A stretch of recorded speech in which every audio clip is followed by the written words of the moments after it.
Well, welcome back. Now we're going to go on and I'm going to describe how to identify your emotional type. Why is this so important? Socrates said, know thyself. And so I'm going to go through 4 emotional types. Although you might relate to a number of qualities in each type, I'd like you to choose one type that is most you so that you can learn the upside and you can learn the downside and then learn to balance each. The first type is the intellectual. And this is somebody who basically functions from their intellect and their head. They're brilliant problem solvers. They love to make positive and negative lists, and this is their strong point. But they oftentimes may not be that in touch with their emotions. How many of you identify as an intellect? Next type is the emotional empath. And the emotional empath is the emotional sponge, somebody who's very sensitive and open, but tends to take on the energy and negative emotions of the world. Now, how many of you identify as an empath? The next type that I like to discuss is the gusher. And the gusher is somebody who's very in touch with his or her emotions, and you don't hesitate to express them, but you may not come from a place of inner wisdom at first. How many of you love to share? The last type is the rock. And this is somebody strong and steady and dependable and there for you, but may be out of touch a little bit with their body and their own passion. How many of you identify with being a rock? Go through the upsides and downsides to all of these types so that you can know how to make the most of them. Let me start with the intellectual. The intellectual's upside. You're an impeccable analyzer. You have a killer sense of logic. You're comfortable in the world of ideas and abstract thoughts. And you tend to stay calm in heated situations. But the downside of the intellectual is that you may have difficulty connecting with your feelings. And you may seem cold, withholding, or even snobbish at times. Sometimes you won't be able to turn your brain off at night because you're thinking too much. So being aware of your downsides, you can work on them. That is the point of being aware, not to be self-critical, but to be aware.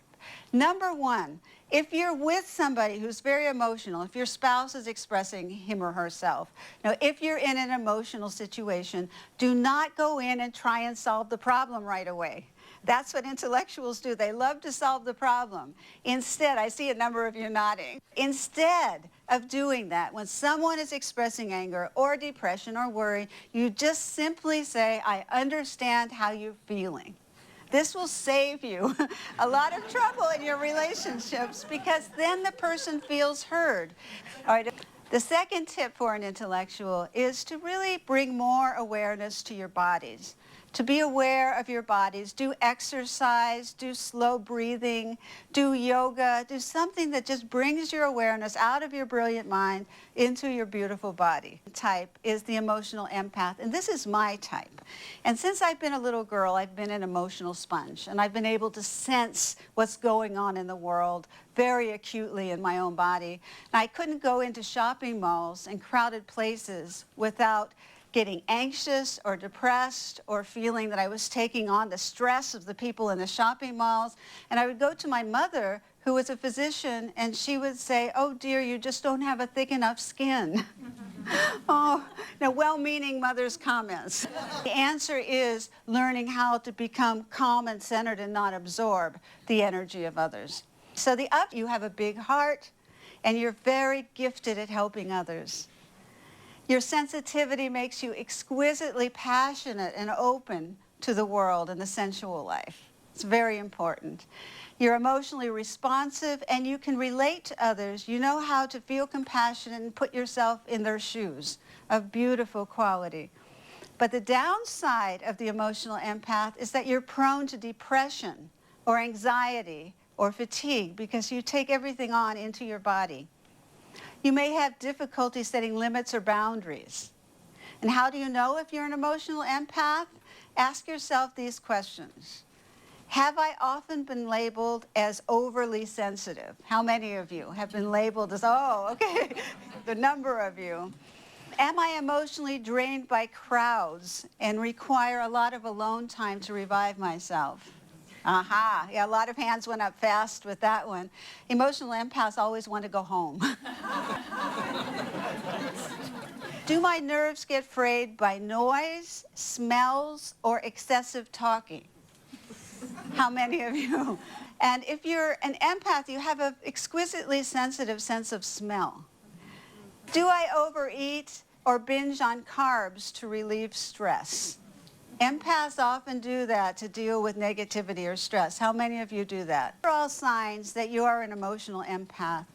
And in terms of how to balance this is so critical. It's important to understand that it is not your job to take on other people's stress. You can be compassionate without doing that. It's so important for empaths to have time to decompress. An empath needs alone time. And if you can schedule that into your life and make that a regular part of your time management, it will make all the difference in the world. Now, an empath also has to define your square footage needs. An empath needs to have their own space, whether it's their own bedroom, their own space that they can go to where they won't be bothered. And this includes no hovering around the door. It's important to be able to set boundaries if you're an empath. Just remember that no is a complete sentence. Let's go on. The gusher's upsides. The gusher who expresses his or her emotions very freely, you value intimate relationships, you have a supportive, loving network of friends. Negativity doesn't seem to fester because you express it so easily. You deal with hard issues and you process them quickly. Also, the downside of a gusher is that a gusher can be a candidate for a drama king or queen and really overshare and give too much information. They're prone to grabbing you in the supermarket and telling you their entire life story. So excessive sharing may burn out, friends. That's something to be very aware of. And also a gusher may not trust him or herself and goes immediately to other people for feedback. So let's talk about how to balance out a gusher's traits. It's important to go inside before you pick up the phone. This is very important. So you get in the habit of trusting your inner wisdom, of saying, how can I solve this problem before you pick up the phone? And that just balances out the gusher's tendency to really give and share. I love rocks. The upside to a rock is that you want to curl up in his or her lap and you feel safe there.